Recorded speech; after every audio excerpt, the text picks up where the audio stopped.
Bonjour à tous et bienvenue dans ce nouvel épisode du podcast version 2.0. Aujourd'hui, épisode de développement personnel. On va explorer un sujet qui est fondamental mais qui est souvent négligé. Ce sujet, c'est la reconnexion à soi-même. Aujourd'hui, on est dans un monde qui est constamment sollicité et c'est facile de perdre de vue qui nous sommes vraiment et ce qui compte pour nous. Et durant cet épisode, je vais vous inviter à réfléchir, à vous poser des questions et à revisiter certains aspects de votre vie que vous avez peut-être mis de côté. À tout de suite.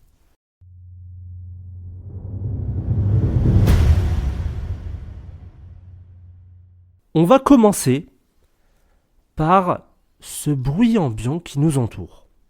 Entre les obligations, les attentes de la société, des autres et celles que l'on s'impose à soi-même, en fait, ça devient difficile de discerner ce que nous voulons véritablement. On vit dans une époque où il y a une accélération permanente, où on a à peine le temps de prendre du recul sur ce que l'on fait au quotidien.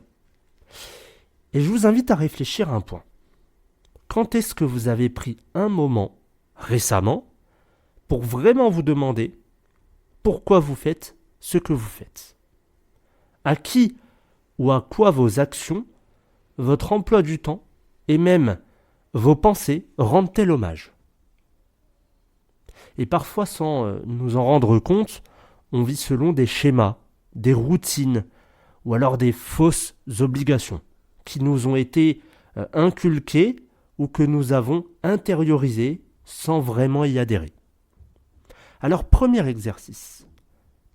Si tout s'arrêtait autour de vous, là maintenant, si vous aviez la liberté totale de choisir comment vivre demain, que changeriez-vous?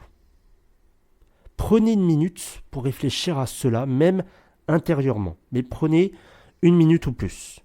Écoutez ce que vous avez en vous, ce que votre cœur vous murmure lorsque les bruits s'effacent autour de vous. Ça, c'est important. Ensuite, deuxième point, c'est la rencontre avec ce qu'on peut appeler notre moi authentique.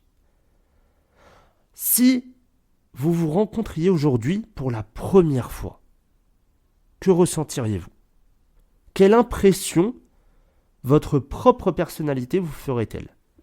Est-ce que vous auriez envie d'approfondir cette relation, de comprendre cette personne, de la soutenir ou peut-être de l'éviter?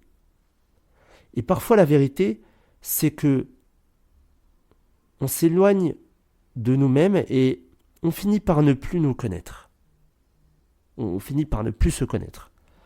Nos vraies aspirations, nos peurs, nos rêves, nos valeurs essentielles, elles se retrouvent sous un tas d'habitudes et d'obligations. Mais le développement personnel, le vrai, c'est d'abord apprendre à se redécouvrir. Apprendre à aimer à nouveau qui nous sommes au fond, malgré nos erreurs, nos échecs et même nos doutes. Alors je vous propose une autre réflexion. Écoutez bien. Qu'est-ce qui vous définit profondément en dehors des rôles que vous jouez? En dehors de ce que vous faites pour les autres, pour le travail, pour la société? Qui êtes-vous quand il n'y a plus de masque, plus d'attente extérieure? Ça, c'est à réfléchir. Prenez vraiment 5-10 minutes pour réfléchir à ces questions-là. Faites une introspection. Il y a beaucoup de personnes qui vont nous dire « Oui, bon, c'est bien une introspection, je vois pas à quoi ça sert. » Et bien en fait, ça sert à finalement à s'améliorer et à évoluer. Parce que l'introspection, c'est prendre un moment pour soi et se dire « Ok, qu'est-ce qui va pas dans ma vie? Qu'est-ce qui potentiellement peut être amélioré ?» Tout ça, c'est important parce que ça va vous amener à chercher une solution. Donc, l'introspection, c'est un outil qui est, selon moi, très utile si on veut pouvoir améliorer quelques aspects de sa vie. Ensuite, il y a un autre point qui est important, c'est choisir sa vie. On passe une grande partie de notre existence à suivre des chemins prédéfinis, comme si finalement notre vie c'était une suite de cases à cocher. Mais avez-vous finalement vraiment choisi votre vie? Et vos objectifs, est-ce que ce sont les vôtres ou ceux que l'on vous a assignés? Là aussi, c'est des questions qui, finalement, il faut être honnête avec soi. Sur ces questions-là, c'est pas oui, non, il n'y a pas de souci, tout va bien. Il faut vraiment se dire les choses telles qu'elles sont et ne pas s'engouffrer dans des mensonges, surtout à soi-même, parce que finalement, c'est se mentir à soi-même, et jouer le jeu à fond. Jusqu'à la fin, soyez honnête, il y a forcément des points qui ne sont pas très beaux à voir dans votre vie. Il y a des échecs, il y a eu des doutes, il y a eu de la tristesse, il y a eu peut-être des malheurs, etc., etc. Mais soyez honnête. Ne lâchez pas en plein milieu en disant « Oh, c'est nul, c'est débile, j'ai l'impression de mettre un couteau dans le dos tout seul. » C'est pas être méchant envers soi-même, c'est de se dire « Ok, il y a quelque chose qui ne va pas. J'en prends conscience, j'en prends note. Maintenant, je ne veux plus de ça. Je veux que ça s'arrête. Je veux finalement une autre vie. » Et ça, c'est le meilleur chemin dans la croissance personnelle et même professionnelle. Et donc, finalement, la vie, c'est une succession de choix. Parfois, on les fait sans y penser et parfois, on les laisse aux autres. Mais se reconnecter à soi-même, c'est avant tout comprendre, c'est surtout, on va dire, reprendre la responsabilité de ses choix. La responsabilité de dire oui à ce qui nous épanouit et de dire non à ce qui nous éloigne de nous-mêmes. Alors ça peut être inconfortable certes, mais finalement c'est votre vie et il faut choisir sa vie. Et demandez-vous honnêtement quelles décisions récentes vous avez prises sans conviction. Simplement par habitude ou pour faire plaisir. Demandez-vous ça. Et surtout, quelle serait la première chose que vous choisiriez différemment si vous aviez la certitude d'être pleinement soutenu et compris.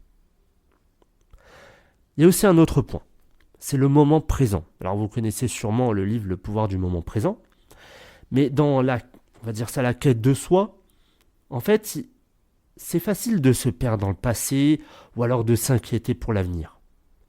Parce qu'on va revivre nos échecs, nos regrets, ou alors on va projeter des peurs pour demain.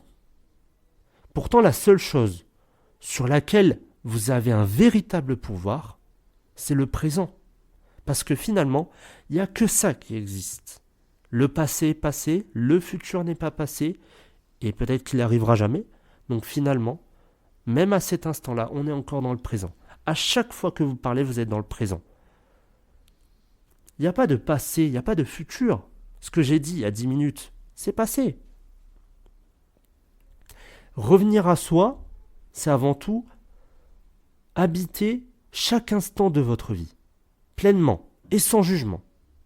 C'est se rappeler que ce moment-ci, ce moment-là, en ce moment, est tout ce qui compte. Alors, pour terminer cet épisode, je vous propose une visualisation rapide. J'aime bien le fait de visualiser des choses, même de visualiser son avenir, des bonnes choses, parce que souvent, je pense que vous connaissez la loi de l'attraction, mais je me dis que la première étape, c'est de visualiser ce qu'on veut. C'est la première étape. C'est ce qui va mettre en marche, finalement, le moteur. Ça va démarrer le moteur. Alors, pour cette visualisation rapide, imaginez-vous, aujourd'hui, à cet instant précis, en pleine harmonie avec vous-même, sans passé pour vous alourdir, ni futur pour vous inquiéter. Qu'est-ce que vous ressentez, là, à cet instant précis? Que ferait cette version de vous-même, ici et maintenant? Alors faites-vous une promesse. À chaque fois que vous sentez votre esprit dériver, vous allez revenir à ce moment présent. Inspirez profondément et souvenez-vous que ce moment, c'est une opportunité de créer une vie plus authentique. Voilà pour cet épisode, c'est déjà la fin. J'espère que ces réflexions vous auront permis de vous reconnecter un peu plus à vous-même, d'écouter aussi cette voix intérieure qui, finalement, c'est mieux que personne, ce qui est bon pour vous, et aussi reprendre contact avec soi. Alors c'est un chemin, certes, parfois long, mais chaque petit pas compte. C'est pas un sprint qu'il faut faire. Voilà, vous devez marcher, faire des petits pas pour arriver à votre objectif. Je vous encourage à continuer ce travail, bien évidemment, à prendre ces moments pour vous poser les bonnes questions, et même quand la vie vous bouscule. Surtout, je dirais, quand la vie vous bouscule. Merci d'avoir écouté cet épisode. Prenez soin de vous et souvenez-vous que la plus belle relation que vous puissiez avoir, c'est celle avec vous-même. Bonne semaine à tous.